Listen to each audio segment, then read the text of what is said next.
How to request a replacement Chase Bank debit card on chase.com. Hey everybody, and welcome back to our channel. In today's video, we are going to provide you with a step-by-step tutorial on that. So let's just dive right in and get started. We can go to chase.com. For that, open up chase.com on your browser and sign in into your account if you're not signed in. And within here, we can just go over and look out for a checking or credit card account associated with the debit card that you need replacement for. So just go and click on this option. You can look out for this more option and drop it down like this. Click on more and a menu pops up on your screen. You can just go over and then select the option of account services from here. Select account services under statement and document. You can find it, tap on it, click on it, and another menu pops up, and we can finally select the option called replace a card. So select that option right here, and once it is done, we can select the specific debit card and provide the reason for the replacement.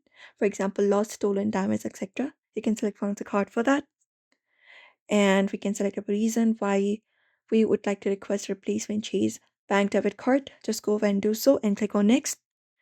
And once you click on next, you can just go over and follow the prompts to confirm your request, and you can expect a replacement card within 5 to 7 business days. And if your card is stolen or you suspect unauthorized use, you can call Chase immediately.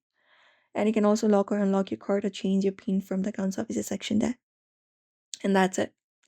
So now you know how to request a replacement Chase Bank debit card on your Chase. So we hope this video was helpful. Give this video a like and subscribe for more tips and tutorials.